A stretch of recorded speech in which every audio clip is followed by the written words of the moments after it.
Hey gang, welcome back to another video. So this week I'm getting into yet another inconsequential prop.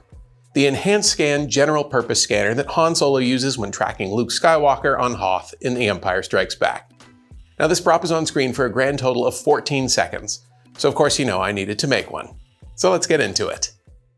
After a bit of searching online, I'd found a 3D model to kick off the build, but it wasn't quite the version that we see on screen.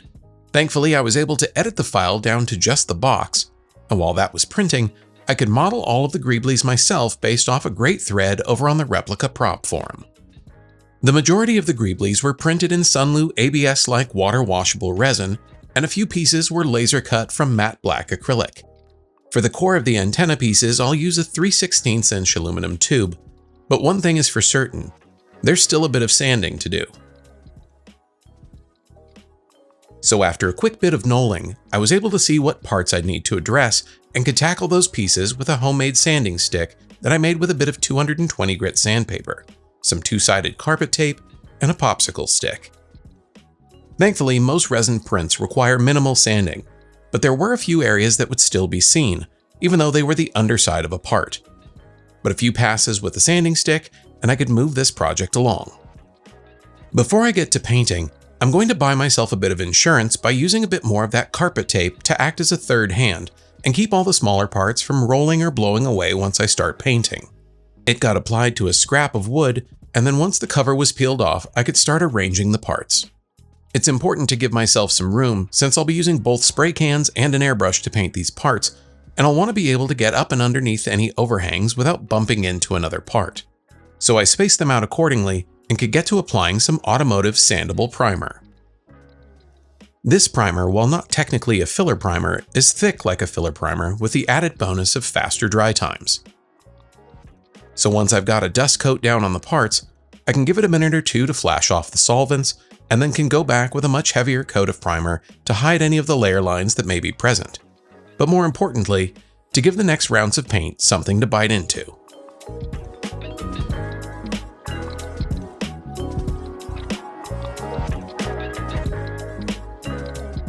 While I wait for the smaller parts to dry, I can get started on sanding the main box, which was printed in Sunlu ABS on my Bamboo Lab H2D. And because it's a bunch of flat surfaces, this shouldn't take too long. See? With the base sanded, it was time to add in some details that weren't included in the model. The first being some small tabs along the bottom edge. These were cut from some 16th inch acrylic and glued in place with some CA glue to both the front and back side of the body. And once the glue had set, I grabbed my automotive primer again and gave the body a dust coat, followed by some dry time, and then a heavier second coat to hide any of the remaining layer lines.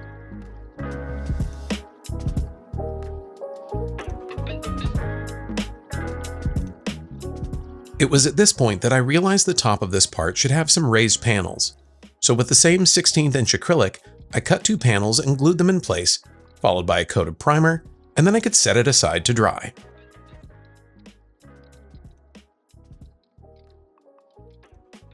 Now that all the smaller greeblies were dry, I could get to spraying my base layer for what will eventually be all chromed pieces.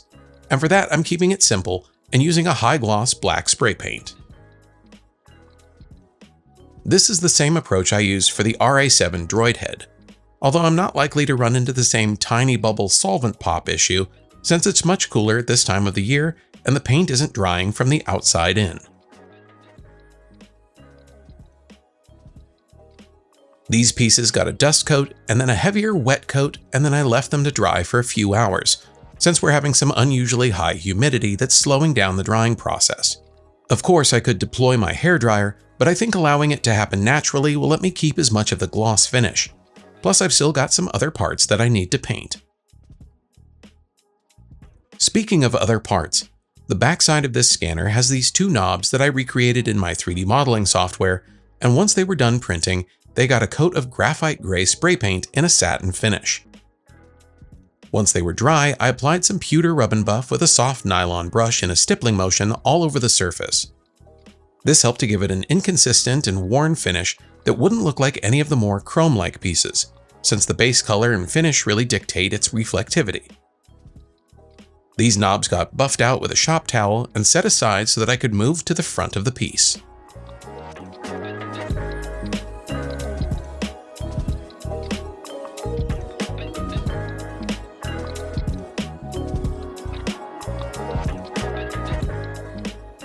On the front of the scanner are two buttons, one red and one green. So I grabbed some paint and sprayed each one its assigned color. And because I only had satin finish paints on hand, once they were dry, I gave each a top coat of high gloss clear to give it more of that vintage Bakelite plastic look. Then I could set them aside to dry. The remaining parts were painted in their appropriate colors, given time to dry, and sealed with a satin clear coat to help lock in their color and give me a better surface texture should I get around to weathering. Although I don't think this prop would have had much. I guess we'll just cross that bridge when we get to it. The gloss black parts were finally dry, and I could load up my airbrush and get to applying the chrome paint. For this build, I'm using Imperial Surface's Lumiluster, so I loaded it up in my airbrush, set my PSI to around 20, and got to spraying all the greeblies.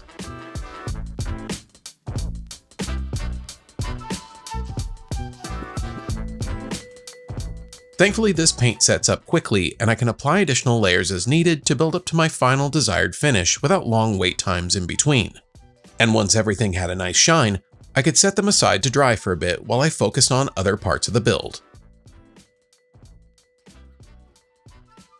Shifting my focus back to the main body of the scanner, I took some time to mark out where I'd need to drill holes to mount all of the greeblies and can get to drilling them out. Because most of the parts will initially be held in place by hardware alone, I'm drilling the holes smaller than the size of the hardware to ensure a tight fit. Plus, the wall thickness of the print is just shy of a 1/4 inch, so the screws will cut their own threading into the plastic.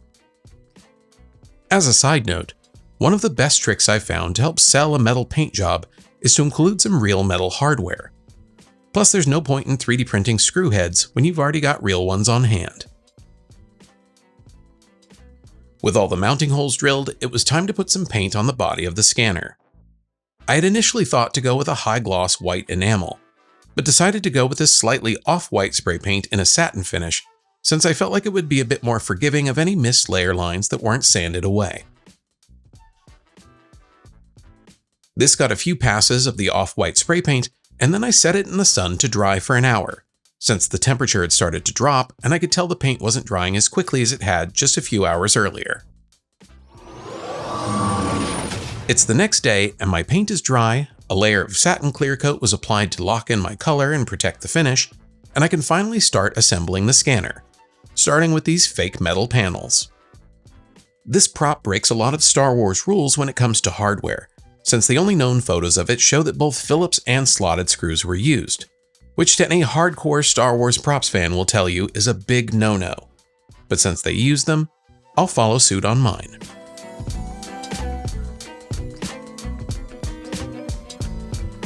It was at this point where it all started to really come together for me. Finally getting to attach all of the panels and greeblies to the main box made it feel like this prop I'd been thinking about for well over a year was just in my reach.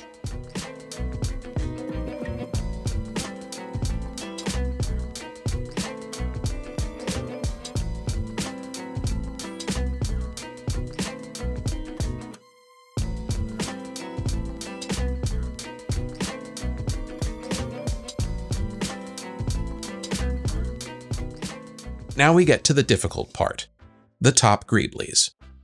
Once I'd gotten the 2 short posts installed, I knew I was going to need a bit of 5-minute epoxy for everything else, since none of them had visible mounting screws. But before I could do that, I got to scratching up the painted surface to increase the bond of my epoxy before attaching the antenna, which are the one part of this build that would most likely break off. If I were to do this again, I'd try to figure out some sort of screw-on option so that they could be removed if needed. But for now, this should get the job done. The rest of the pieces were set in position with a bit more epoxy and allowed to dry, and then I was in the home stretch.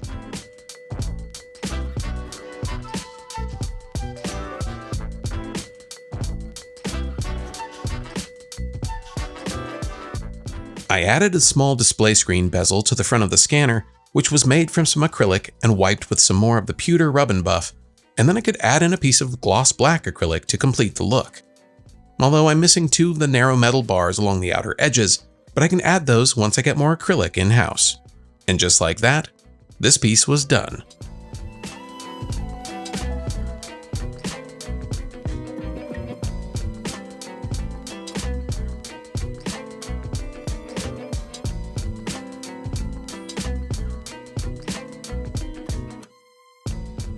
Now, of course, this project wouldn't have been possible without the help of all the contributors to the Hoth Scanner prop thread over on the Replica prop forum. Their ability to identify real-world parts on these props is unmatched, and it wouldn't have been possible without them. That's going to do it for this one. Be sure to like and subscribe if you haven't already. But most importantly, go make something.